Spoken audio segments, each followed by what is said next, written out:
Shalom. Haleluya. Selamat sore saudara-saudara.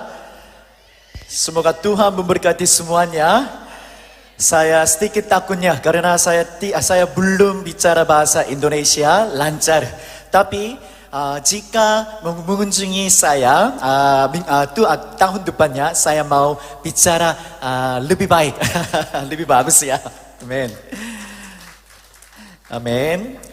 Saya sangat senang bisa bersama Anda dan berbagi firman Tuhan dengan Anda pagi ini, hari ini. Next please. Saya mau, meskipun saya tidak bisa bicara bahasa Indonesia lancar ya, tapi saya ingin berbagi hati Tuhan, firman Tuhan dengan Anda hari ini. Amin. Nama saya David Kang dan saya berasal dari Korea Selatan. Hari-hari ini saya melayani dengan IGC Inspire Generation Community di Kalimantan Tengah. Tim misi kami ingin mencari sebuah kelompok suku disebut suku kaki merah, kaki merah atau suku Utuya. Jadi tim saya mau menyebarkan kabar Injil dan memuridkan mereka menjadi murid Yesus. Amin. Next, sebelum datang ke Indonesia, saya adalah seorang misionaris di Filipina. Di sana saya melayani sebagai dosen profesor di APTS. Anda tahu? Tidak tahu ya. APTS adalah Asia Pacific Theological Seminary. Ini sekolah Alkitab. Di sana saya mengajar bahasa Ibrani dan Perjanjian Lama selama 13 tahun. Wow, praise God. Amin. Selain pelayanan di Filipina, saya dan teman-teman saya mendirikan organisasi misi baru disebut IGC Inspire Generation Community. Di IGC saya melatih remaja Korea MK yang adalah anak-anak misionaris. Sebelum saya membagikan firman Tuhan hari ini, mari kita menonton video pendek yang menunjukkan perkembangan pelayanan Tuhan di Kalimantan Tengah. Oke, silakan.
Puji Tuhan. Amin. So why don't you give a big hands to the Lord. Amin. Puji Tuhan atas apa yang Tuhan lakukan di Kalimantan Tengah. saya akan pindah ke Kalimantan Tengah, khususnya kota Palangkaraya. Besok saya akan pergi ke sana. Hari ini saya ingin berbagi tentang konsep Unreached People Group. Saya akan menjelaskan apa itu Unreached People Group-nya. Mari kita mulai dengan kisah yang diceritakan dalam pasal 1 Kejadian tentang penciptaan. Tuhan menciptakan langit dan bumi selama 6 hari. Setiap hari ketika dia selesai menciptakan sesuatu Tuhan melihat apa yang dia ciptakan. Selain itu, next please. Selain itu, dia merasa puas dan berkata seperti itu, Tov. Tov adalah bahasa Ibrani So, ulangi, Tov. Satu lagi Tov. Semuanya bagus sekali. Okay. Tov berarti good. It was good.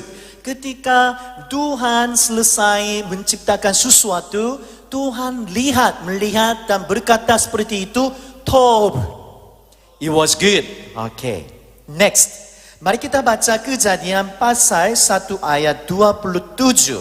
Mari kita silakan 1, 2, 3. Maka Allah menciptakan manusia itu menurut gambarnya, menurut gambar Allah ciptakannya dia. Laki-laki dan perempuan ciptakannya mereka. Amin. Pernahkah Anda menyadari bahwa ayat 37 penuh dengan pengulangan kata-kata tersebut? Boleh? Saya pikir, menurut saya ada 4 kata diulang lebih dari 2 kali. Pertama, Allah disebut 5 kali. Contohnya, Allah 2 kali dan nya 3 kali. Bagaimana? Create, cipta 3 kali, gambar, image gambar 2 kali. Bagaimana? Manusia 5 kali. Alkitab Ibrani menggunakan pengulangan perangkat sastra atau retoris untuk menekankan sesuatu. Apakah ada alasan Tuhan menggunakan pengulangan? Saya pikir kita dapat menemukan jawabannya di ayat 31. Mari kita baca ayat 31, 1, 2, 3. Maka Allah melihat segala yang dijadikannya itu sungguh amat baik. Sekali lagi, sungguh amat baik. Sekali lagi, sungguh amat baik. Tov meod. Satu lagi, ulangi Tov meod. Bagus sekali. Bukan meod, bukan tov. Artinya tov adalah was good. Tapi ketika Tuhan selesai ciptakan manusia dan dia melihat dan berkata seperti itu, Tov meod, it was very good. Sungguh amat baik. Sungguh amat baik. Saya percaya saya sungguh amat baik. Saya percaya Anda sekalian sungguh amat baik. Amin. Silakan lihat teman atau pasangan Anda dan katakannya, hari ini Anda tov meod. Hari ini Anda tov meod. Sekali lagi, Anda tov meod. Yes, hari ini Anda sungguh amat baik. Berbeda Hari ini berbeda, semuanya berbeda. You are handsome, you are very beautiful. Mengapa? Karena kita diciptakan oleh Tuhan. Amin. Karena Tuhan ingin bersekutu dengan mereka. Tuhan ingin mereka mengenali semua hal yang Tuhan ciptakan, mengenali siapa Tuhan dan mengenali apa yang telah dilakukan Tuhan, serta memahami kasih-Nya adalah tindakan ibadah. Yang percaya katakan amin. Saya percaya, amin. Tuhan senang dengan manusia yang diciptakannya. Next please. Tapi mengapa Tuhan menempatkan pohon pengetahuan tentang yang baik dan yang jahat di tengah-tengah taman. Apabila dia tahu bahwa mereka akan mati jika memakannya. Saya percaya ada arti penting dalam pohon pengetahuan. Mereka bisa menikmati apapun yang ada di taman. Namun, ketika mereka melihat pohon pengetahuan tentang yang baik dan yang jahat, mereka, Adam dan Hawa, harus menyadari bahwa Tuhan adalah yang memerintah dan Dialah yang menciptakan semua yang ada di langit dan bumi. Amin. Ini adalah alat pengaman yang menjaga Adam dan Hawa agar tidak menganggap remeh apapun. Namun sayangnya mereka Adam dan Hawa terus-menerus dalam godaan tersebut dan melakukan dosa pertama. Next. Kejadian pasal 3 ayat 6 berkata seperti itu. Mari kita baca bersama. Perempuan itu melihat bahwa dua pohon itu baik untuk dimakan dan sedap kelihatannya. Lagi pula pohon itu menarik hati karena memberi pengertian. Lalu ia mengambil dari buahnya dan dimakannya dan diberikannya juga kepada suaminya yang bersama-sama dengan dia. Dan suami pun memakannya. Keduanya melakukan dosa dan tidak taat kepada Tuhan. Ketika mereka melakukan dosa dan Tuhan memanggil mereka. Ketika mereka melakukan dosa pertama, Tuhan panggil mereka. Apa yang mereka katakan kepada Tuhan? Kejadian pasal 3 ayat 8 berkata seperti itu. Ketika mereka mendengar bunyi langkah Tuhan Allah yang berjalan-jalan dalam taman itu pada waktu hari sejuk, bersembunyilah manusia dan istrinya itu terhadap Tuhan Allah di antara pohon-pohonan dalam taman. Setelah mereka berbuat dosa, mereka Adam dan Hawa bersembunyi dari Tuhan. Dosa memisahkan kita dari Tuhan. Dosa memisahkan kita darinya dan merusak hubungan rohani kita dengan Tuhan. Next. Selain itu, ada akibat. Ada akibat dari dosa tersebut. Roma pasal 6 ayat 23 berkata. Mari kita baca. Sebab upah dosa ialah maut. Sekali lagi. Sebab upah dosa ialah maut. Kemudian, dosa merusak hubungan Tuhan dengan ciptaannya. Mereka jauh dari Tuhan karena dosa. Dan akhirnya mereka harus mati karena dosa. Next. Meskipun kegagalan dosa dan ketidaktaatan umatnya, tidak ada yang bisa menghentikan Tuhan untuk mengasihi umatnya, merawat mereka dan memulihkan hubungannya dengan anak-anaknya yang percaya. Katakan amin. Tuhan memulai proyek misi baru untuk memulihkan hubungan yang rusak dengan membawa kembali umatnya kepadanya. Tuhan panggil Abraham dari Ur Kasdim untuk meninggalkan Ur dan menuju tanah Kanaan. Mari kita baca Kejadian pasal 12 ayat 1 sampai 3. 1, 2, 3. Berfirmanlah Tuhan kepada Abraham, pergilah dari negerimu dan dari sanak saudaramu dan dari rumah bapamu ini ke negeri yang akan kutunjukkan kepadamu. Aku akan membuat engkau menjadi bangsa yang besar dan memberkati engkau serta membuat namamu masyhur. Dan engkau akan menjadi berkat. Ayat 3. Aku akan memberkati orang-orang yang memberkati engkau dan mengutuk orang-orang yang mengutuk engkau. Dan olehmu semua kaum di muka bumi akan mendapat berkat. Amin. Next. Saya telah mengajar bahasa Ibrani selama 13 tahun dan menurut saya terjemahan ini tidak tepat. Saya pikir dalam ayat 2 dan dalam ayat 3 konjungsi Ibrani disebut bav. Ulangi satu lagi, bav. Ini konjungsi Ibrani berarti dan di bahasa Indonesia. In English, and. Okay?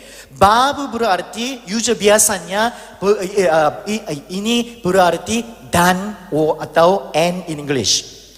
Namun akan lebih baik jika diterjemahkan menjadi agar atau supaya. Apa? Agar atau supaya, bukan dan. Mengerti ya? Jadi mari kita baca ayat 2 dan 3 sekali lagi. 1, 2, 3. Aku akan membuat engkau menjadi bangsa yang besar dan memberkati engkau serta membuat namamu masyhur, agar supaya engkau akan menjadi berkat. Mengerti ya? Tuhan memberkati Abraham untuk dia membuat, dia bawa berkat ke orang-orang yang lain. Ayat 3, silakan. Aku akan memberkati orang-orang yang memberkati engkau dan mengutuk orang-orang yang mengutuk engkau, agar supaya olehmu semua kaum di muka bumi akan mendapat berkat. Yang percaya katakan amin. Amin. Amin. Bolehkah Anda melihat terjemahan yang berbeda? Ini berbeda ya, sedikit berbeda ya. Tuhan ingin memberkati Abraham supaya Abraham dia juga akan memberkati orang-orang yang lain. Next. Abraham dan keluarganya tinggal di Ur di Mesopotamia dekat Tigris dan Efrat, sungai terkenal. Setelah tiba di Haran, mereka menetap di sana. Sekarang Tuhan Allah panggil Abraham dan memerintahkan pergi ke tanah. Negeri apa yang dia maksudnya? Kita tahu ya. Di mana? Kemana? Tanah Kanaan, tanah perjanjian. Betul? Jadi sekarang Tuhan memanggil Abraham untuk pergi ke tanah Kanaan, tanah perjanjian. Next. Bagaimana kondisi tanah Kanaan saat kedatangan Abraham? Siapakah bangsa yang tinggal di sana? Kita tahu ketika Abraham tiba di sana, orang Kanaan dan orang Amori dan orang Het masih tinggal di sana. Dan mereka menyembah dewa-dewa kafir mereka. Dibandingkan dengan kampung halaman Abraham di Mesopotamia, tanah Kanaan belum berkembang atau beradab. Mesopotamia berbeda dengan negeri Kanaan. Mesopotamia itu adalah wilayah Asia Barat Daya di antara sungai Tigris dan Efrat. Cuaca dan geografinya cocok untuk tempat di mana manusia pertama kali muncul. Mesopotamia adalah tempat yang memiliki banyak hal. Tapi sekarang Tuhan panggil Abraham ke tanah Kanaan. Kita tahu tanah Kanaan terkenal dengan praktik penyembahan dewa. Next please. Seorang arkeolog bernama Magellanus dan timnya menemukan 7 pilar yang besar digunakan sebagai tempat suci di Mesopotamia, khususnya di tanah Kanaan. Next. Di antara pilar-pilar tersebut, mereka menemukan beberapa tulang yang ukurannya kecil. Mengapa ukurannya kecil? Ukurannya kecil adalah untuk adults atau anak-anaknya. Anak-anaknya. Tulang yang ukurannya kecil untuk anak-anaknya. Ini adalah bukti arkeologi dari pengorbanan anak. child sacrifice. Pengorbanan seorang anak, child sacrifice, biasanya dikaitkan dengan pemujaan terhadap dewa kafir. Biasanya dewa kusuburan. Para penyembah berusaha mendapatkan berkat dari dewa mereka. Alkitab menceritakan kisah pilu tentang pengorbanan seorang anak untuk Molek. Anda tahu Molek? Molok di bahasa Indonesia, Molok. In English, kita bicara seperti Molek. Bahasa Korea Molek, tapi bahasa Indonesia Molok. Sama ya? Ini sama. Next please. Anak-anak yang masih hidup ditempatkan ke dalam tangan berhala dan mati di sana, atau digulingkan ke dalam lubang api di bawahnya. Menurut beberapa sumber, seorang anak juga mungkin dilewati api sebelum pengorbanan dengan tujuan untuk menyucikan atau membaptis anak tersebut. Selain itu, orang-orang di Kanaan juga memuja Baal dan Asyera. Benar? Asyera atau Asyera? Baal dan Asyera. Untuk panen yang baik. Tanah Kanaan adalah tanah pertanian, bukan tanah peternakan. Next. Ini gambar Baal. Baal digambarkan dengan bentuk seorang pria berkepala dan bertanduk pantung. Tangan kanannya terangkat dan dia memegang sambaran petir, memandangkan kehancuran dan kesuburan. Next, ini gambar Asyera. Dalam berbagai bentuk, Asyera dihormati sebagai Dewi Kesuburan. Ini Dewi Kesuburan. Dia digambarkan sebagai wanita telanjang, kadang-kadang hamil, dengan payudara besar yang dia ulurkan, tampangnya sebagai representasi dari kesuburan yang dia janjikan kepada pengikutnya. Next, sebuah manuskrip penting ditemukan pada tahun 1928 di Suriah. Dan ini disebut manuskrip Ugaritik. Manuskrip Ugaritik memberi penjelasan tentang politik, penjelasan tentang ekonomi, budaya, dan agama orang Kanaan kuno. Manuskrip ini menggambarkan banyak tentang Baal dan Asyera. Karena ekonomi mereka bergantung pada pertanian, penduduk Kanaan sangat bergantung pada hujan. Dalam pikiran mereka, persetubuhan Baal dan Asyera menyebabkan hujan. When they think Baal and Asyera, when they have memiliki sexual relationship, they will cause rain to fall down. So they will have the harvest. Mengerti ya? Orang Kanaan melakukan prostitusi suci.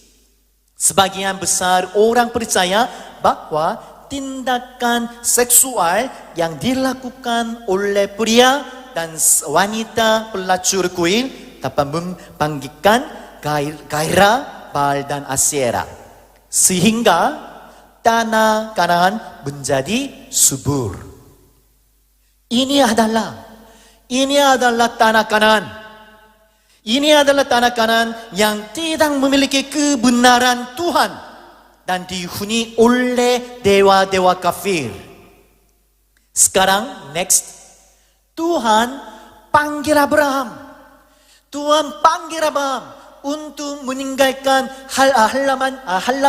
halamannya dan pergi halamannya. Kampung halaman. Halamannya di the yard ya. Kampung halaman dari Mesopotamia, di Uru Mesopotamia pergi ke tanah Kanaan. Mengapa? Karena Tuhan ingin mengubah negeri yang pernah dikuasai oleh dewa-dewa kafir menjadi negeri yang penuh berkat melalui anak-anaknya. Tuhan ingin Abraham dan keluarganya menyembah Tuhan di tanah Kanaan. Oleh karena itu, Tuhan panggil Abraham untuk membawa berkat ke tanah Kanaan. Tuhan ingin umatnya menyembah Dia dan ingin orang-orang terhilang kembali kepadanya. Amin. Tuhan memberkati Abraham. Saya pikir Tuhan memberkati Abraham supaya dia juga bisa memberkati orang-orang lain. Next, kita dapat melihat pesan pengharapan yang sama bagi orang-orang dalam perjanjian baru. Ini disebut amanat apa? Agung. Bagus ya, amanat agung. Next, Matius pasal 28 ayat 19 sampai 20 berkata seperti itu. Mari kita baca sama-sama. Karena itu pergilah, carikanlah semua bangsa muridku dan baptislah mereka dalam nama Bapa dan Anak dan Roh Kudus, dan ajarlah mereka melakukan segala sesuatu yang dan ketahuilah aku menyertai kau senantiasa sampai kepada akhir zaman. Amin. Amin. Yang menarik perhatian saya adalah kosakata semua bangsa. Semua bangsa. Di dunia saat ini, kata bangsa sering diasosiasikan sebagai negara atau batasan politik. Ini berbeda dengan konsep di dalam Alkitab. Next, kata bangsa yang diterjemahkan dari bahasa Yunani adalah ethnos. Ethnos.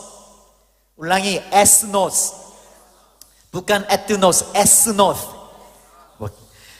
Ini bukan hanya berarti negara, tapi juga kelompok suku, kelompok etnik atau suku-suku bangsa.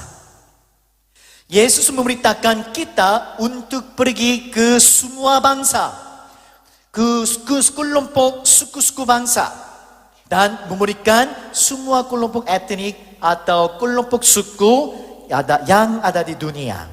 Next, bangsa adalah kelompok besar orang yang tinggal di suatu negara atau wilayah tertentu dan bersatu oleh kesamaan nenek moyang, sejarah, budaya atau bahasa. Ini definisi bangsa. Mengerti ya? Tapi kelompok suku, definisi kelompok suku berbeda dari bangsa. Next, kelompok suku juga dikenal sebagai kelompok etnis atau suku-suku bangsa adalah sekelompok orang yang memiliki identitas diri yang sama dan dibedakan berdasarkan karakteristik etnolinguistik dan bahasa mereka. Makasih ya. Bingung.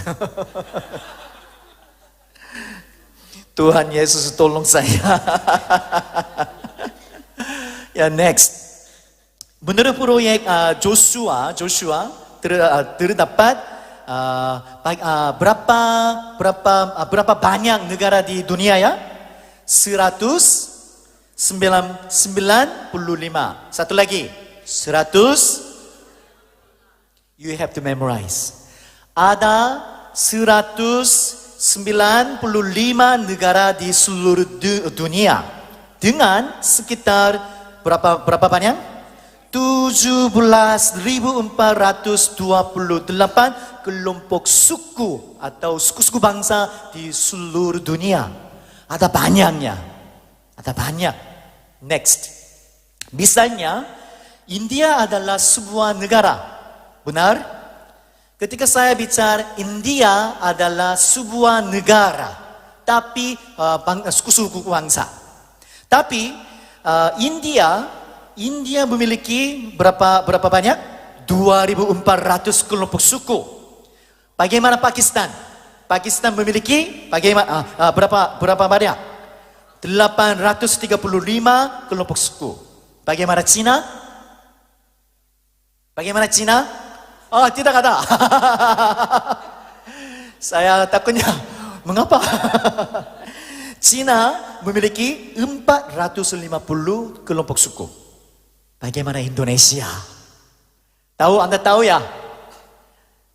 Baca itu. Berapa banyak? 787 kelompok suku di Indonesia. Saya pikir nomor itu banyak sekali. Ini? Ya. Matius pasal 24 ayat 14 berkata seperti itu. Mari kita baca. Dan Injil kerajaan ini akan diberitakan di seluruh dunia menjadi kesaksian bagi semua bangsa. Sudah itu, amin, amin. Yang percaya katakan amin, amin. Artinya, walaupun gereja sudah ada hampir dalam semua negara di dunia, tetapi tugas kita sebagai orang Kristen masih jauh dari selesai. Kita tidak dapat tinggal diam dan menunggu kedatangan Tuhan yang kedua kali. Karena masih ada banyak kelompok suku atau etnik yang belum mendengar Injil tentang Yesus Kristus. Walaupun di negara mereka sudah ada orang Kristen atau gereja. Next, unreached people groups. Istilah ini berarti sebuah kelompok suku atau etnik yang belum pernah mendengar tentang Injil Yesus. Suatu kelompok etnik atau suku dianggap belum terjangkau jika kurang berapa persen? 2%. Please remember this. Jadi kita bisa mendua unreached people groups. Berapa persennya? 2%. Jika kurang dari 2% pendudukannya beragama Kristen. Ada 7.000 unreached people groups dari 17.000 kelompok suku di seluruh dunia. Hampir 3 miliar orang di dunia termasuk dalam kelompok ini. Unreached people group. Unreached people group. 3.000. Ada banyak suku-suku ya. 3.000 kelompok suku. Mereka disebut unreached people group. Next, unengaged unreached people groups. Ada istilah lain yang perlu kita ketahui, yaitu unengaged unreached people groups. Kelompok ini adalah kelompok etnik atau suku tidak memiliki gereja. Tidak ada gereja di sana. Tidak memiliki gereja atau tidak memiliki orang percaya atau misionaris, dan tidak ada yang secara aktif berusaha untuk melibatkan mereka. Sayangnya, apakah Anda dapat menghitung jumlah kelompok etnik yang tergantung dalam unengaged unreached people groups? Can you guess how many? Next. Seperti yang saya katakan sebelumnya, masih ada kira-kira 7.000 kelompok suku yang belum terjangkau.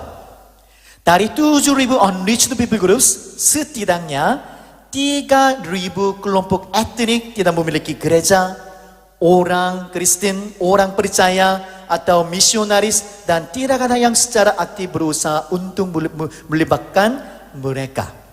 Next. 1040 windows. Kami juga memiliki istilah 1040 windows. Ini adalah jendela 1040. 1040 windows, jendela 1040 adalah area persegi panjang yang terletak antara 10 derajat utara dan 40 derajat lintang utara di Asia, Timur Tengah, dan Afrika Utara. Ini 1040 windows menunjukkan bahwa 95%, berapa persen? 95% unengaged people groups, unreached people groups berada di sana. 1040 windows. Pada 1040 windows, kita menemukan konsentrasi populasi Muslim, Hindu, dan Buddha yang mencolok di dunia. Sangat sedikit kelompok etnik atau suku yang memiliki akses terhadap Injil Yesus Kristus. Dan banyak dari mereka bahkan tidak pernah mendengar nama Yesus. Ada banyak kelompok suku yang belum mendengar nama Yesus Kristus. Apalagi memiliki kesempatan untuk memahami pesan kasih, pengampunan, dan keselamatannya. Kita hari ini, saya pikir, semuanya di tempat ini, kita semuanya diberkati untuk diselamatkan dengan mendengarkan Injil tentang Yesus Kristus. Yesus mati kayu salib untuk menyelamatkan kita dari kematian. Next. Roma pasal 10 ayat 13 berkata, mari kita baca 1-2 kita, sebab setiap orang Tuhan akan diselamatkan. Sekali lagi, sebab setiap orang yang berseru kepada nama Tuhan akan diselamatkan. Amin. Amin, saya percaya. Amin. Namun, masih ada 3.000 kelompok suku yang mati selamanya tanpa mendapat kesempatan mendengar Injil tentang Yesus Kristus. Yang menunjukkan adalah kurang dari 3% misionaris lintas budaya bekerja di unreached people groups. Let me say that again. Hanya 3% misionaris. Berapa persennya? 3% misionaris. Mereka bekerja di unreached people groups. Bagaimana kita dapat melaksanakan amanat agung yang Yesus berikan kepada gerejanya? Next. Roma pasal 10 ayat 14 sampai 15 berkata, mari kita baca, tetapi bagaimana mereka dapat berseru kepadanya jika mereka tidak percaya kepada Dia? Bagaimana mereka dapat percaya kepada Dia jika mereka tidak mendengar tentang Dia? Bagaimana mereka mendengar tentang Dia jika tidak ada yang memberitakannya?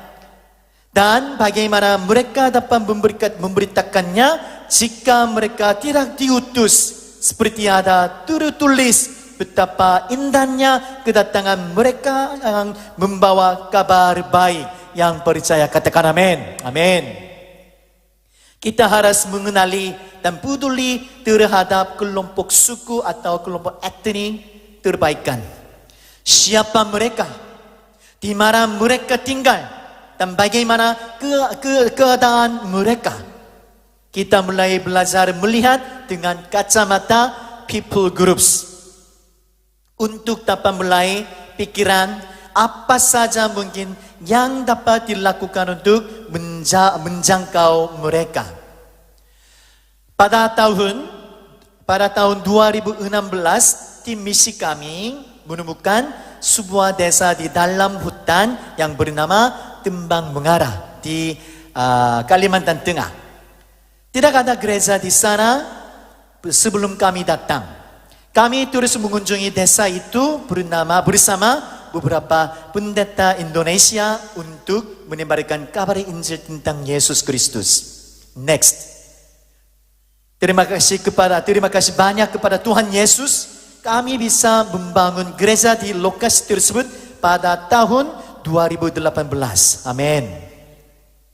Kami kemudian menyadari bahwa Tuhan ingin kami mencari kelompok etnik atau suku yang lain, yaitu suku kaki merah atau Ut tribe, untuk berbagi Injil Yesus, berbagi firman Tuhan. Oleh karena itulah itulah pilihan tim misi saya. Tim saya sedang membangun pusat misi di kota Palangkaraya. Kami ingin menggunakan lokasi ini untuk melakukan pemuridan dan menghubungkan kelompok suku, kelompok etnik untuk menyebarkan Injil tentang Yesus Kristus. Amin. Kami berharap kerajaan Allah akan dinyatakan di Kalimantan Tengah. Kami ingin melihat banyak orang percaya Yesus dan diselamatkan. Amin. Next, saya percaya bahwa setiap gereja Yesus di seluruh dunia harus melaksanakan amanat agung sampai setiap kelompok suku, sampai setiap kelompok etnik mendengar Injil Yesus Kristus dan menjadi murid-muridnya. Saya juga percaya semua orang Kristen harus memenuhi panggilan Yesus amanat agung. Amin. Next, saya percaya Tuhan memberkati Abraham. In the beginning, I say, Tuhan memberkati Abraham dan atau supaya. Apa ya? Supaya atau dan? Supaya, intention, purpose. Tuhan memberkati Abraham supaya dia juga bisa memberkati orang-orang yang lain. Amin. Saya percaya Tuhan memberkati kita juga supaya kita juga bisa memberkati orang-orang yang lain di Indonesia. Amin. Amin. Anda dapat berdoa untuk misi ini. Beberapa dari Anda dapat memberikan dana untuk mendukungnya. Beberapa dari Anda dapat menjadi misionaris jangka pendek atau misionaris jangka panjang seperti saya. Apapun caranya, saya percaya gereja Tuhan harus melakukan amanat agung supaya unreached people group and unengaged, unreached people groups memiliki kesempatan untuk mendengar Injil Yesus dan diselamatkan. Amin. Next, Kisah Para Rasul pasal 1 ayat 8 berkata seperti itu. Silakan, mari kita baca bersama-sama. Tetapi kamu akan menerima kuasa kalau Roh Kudus turun ke atas kamu, dan kamu akan menjadi saksiku di Yerusalem dan di seluruh Yudea dan Samaria dan sampai ke ujung bumi. Haleluya. Amin. Saya percaya. Amin. Amin. Amin. Kami bisa. Amin. Amin. Can I invite the worship team? Sekali lagi, mari kita baca Kisah pasal 1. Sekali lagi ya. Tetapi kamu akan menerima kuasa kalau Roh Kudus turun ke atas kamu, dan kamu akan menjadi saksiku di Yerusalem dan di seluruh Yudea dan Samaria dan sampai ke ujung bumi. Amin. Amin. Saya berdoa agar Roh Kudus memberdayakan dan mengurapi kita untuk pergi dan menyebarkan Injil Yesus kepada setiap kelompok suku, khususnya di dunia. Masih ada banyak kelompok suku di Indonesia. Kelompok suku unreached people group yang belum mendengar Injil tentang Yesus Kristus. Saya percaya kami harus bekerja bersama-sama. Kami harus bekerja bersama-sama untuk kerajaan Yesus di Indonesia. Di Indonesia dan di seluruh dunia. Amin. Amin. Saya berdoa supaya agar gereja Blessing Community menaati Tuhan dan menjadi bagian dari pelayanan bagi unreached people group. Jadi kerajaan Tuhan akan datang di sini. semua setiap kelompok etnis atau suku di dunia, mereka akan memiliki kesempatan untuk mendengar Injil Yesus Kristus. Saya percaya ini waktunya, ini waktu kami harus bekerja bersama-sama untuk kerajaan Tuhan. This is my prayer. Mari kita bekerja bersama-sama. I just pray that the Holy Spirit, Roh Kudus akan mengurapi kami. Jadi kami bisa lanjutin bekerja bersama-sama. This is my prayer. Saudara-saudara, hari ini saya percaya Tuhan Yesus panggil kita semua. Seperti Tuhan panggil Abraham supaya Abraham pergi ke sana, ke tanah Kanaan, menjadi berkat untuk orang-orang yang lain. In the same way, Tuhan panggil kami hari ini. Dia panggil kami hari ini pergi di mana-mana, berbagi firman Tuhan dengan orang-orang yang lain.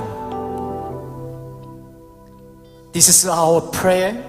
The Lord will open our hearts. Roh Kudus buka hati kami dan membuat kami taat kepada Tuhan Yesus. Jadi semua suku-suku bangsa, they will understand, mengerti. They will know who Jesus Christ is. Amin. Terima kasih banyak. Tolong Tuhan memberkati semuanya. Amin.